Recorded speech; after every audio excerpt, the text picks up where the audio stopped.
Bonjour à tous, merci de nous retrouver pour ce nouveau numéro du magazine Votre Santé sur BFM Lyon. Ce mois-ci, c'est aux maladies inflammatoires de la peau que nous nous intéressons et nous retrouvons l'équipe du professeur Frédéric Bérard et le docteur Audrey Nussbaum au sein du service d'allergologie et d'immunologie clinique de l'hôpital Lyon-Sud. Bonjour professeur Frédéric Bérard, une grande part de l'activité du service concerne les maladies inflammatoires de la peau. Quelles sont-elles et comment les prenez-vous en charge? Il existe trois grands types de pathologies inflammatoires de la peau. L'urticaire chronique, qui est une pathologie qui touche environ 1% de la population, avec 10% de formes sévères résistantes aux traitements habituels. Et ce sont ceux-là que nous allons prendre en charge ici. Ensuite, il y a toutes les pathologies à type d'eczéma, que ce soit un eczéma allergique, également la dermatite atopique qui touche environ 20% des enfants, 10% des adultes. Et l'ensemble de ces eczémas, il y a également, comme dans l'urticaire, 10% de formes sévères. Et ce sont ces gens-là que nous allons accueillir dans notre centre de recours. Et puis enfin, le psoriasis, qui est une pathologie inflammatoire de la peau, mais qui peut aussi toucher d'autres organes, comme les articulations. Et donc, nous collaborons avec les rhumatologues, les internistes, éventuellement les cardiologues. On a parfois aussi des problèmes d'hypertension chez ces patients. Si on comprend bien, vous vous occupez de formes particulièrement graves.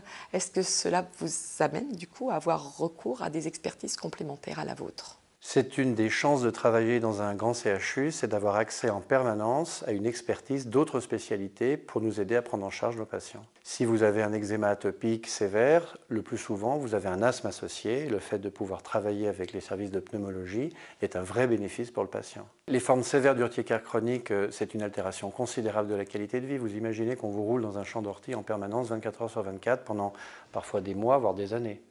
Et donc, ce sont des patients désespérés qui viennent chez nous. Et donc, le fait de pouvoir disposer d'un plateau spécialisé avec des experts de l'urticaire, c'est quelque chose de considérable en termes de service rendu.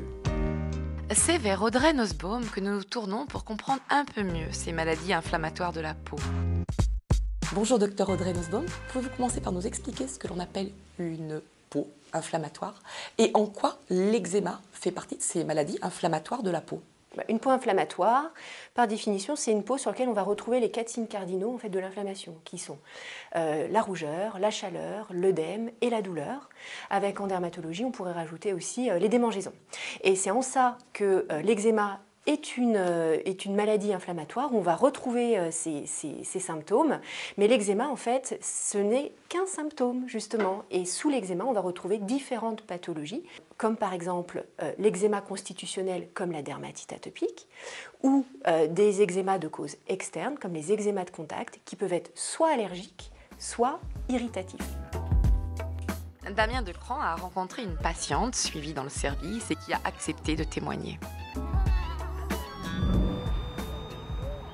Je m'appelle Aurore, j'ai 33 ans, je suis atteinte de dermatite atopique et j'ai vu les premiers signes de cette maladie arriver avant mes 2 ans. C'est une maladie qui se voit beaucoup, c'est-à-dire que dès qu'on fait une crise, et plus importante est la crise, plus ça se voit, plus on a la peau qui gonfle, qui saigne, qui pèle. Les démangeaisons sont extrêmement intenses et la seule et unique chose à laquelle on pense à ces moments-là, c'est de s'arracher la peau et malheureusement on a tendance à le faire même dans notre sommeil.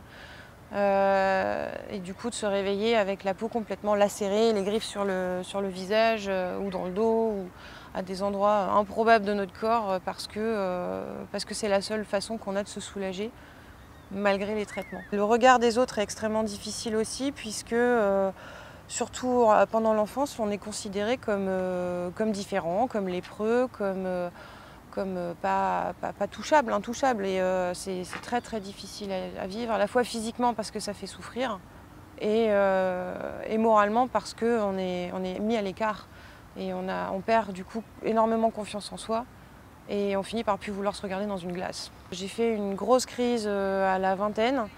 À l'époque, j'étais pas trop mal entourée et j'ai eu l'opportunité de passer devant l'objectif pour un photographe de mes amis. Sans trop le croire, je me suis dit qu'après tout, je perdais pas grand-chose à essayer. Et au final, ça a démarré 10 ans de photos en dilettante qui m'ont permis derrière de m'émanciper, de mûrir et puis d'accepter aussi que le corps que j'avais finalement, il était comme ça et qu'il fallait que je vive avec malgré tout. C'est une gymnastique de vie qu'il faut adapter et puis il faut s'accrocher parce que la vie reste jolie, quoi. Alors pour conclure cette émission, il faut aussi dire que depuis 10 ans, vous misez sur l'éducation thérapeutique des patients, qui est d'ailleurs un programme soutenu par l'Agence régionale de santé. En quoi cet accompagnement des patients est essentiel pour vous ? Eh bien, c'est simple. Les maladies aiguës, c'est le médecin qui décide le traitement et le patient obéit. Dans les maladies chroniques, c'est le patient qui va prendre son traitement parfois pendant des années. Et donc, il doit être motivé, il doit comprendre pourquoi il le prend, il doit tout savoir. Et c'est pour ça que l'éducation est fondamentale. Sans éducation, il n'y a pas d'observance, il n'y a pas de résultat, il n'y a pas de guérison. Ce numéro du magazine Votre Santé est à présent terminé. Nous vous donnons rendez-vous dès le mois prochain pour un nouveau magazine.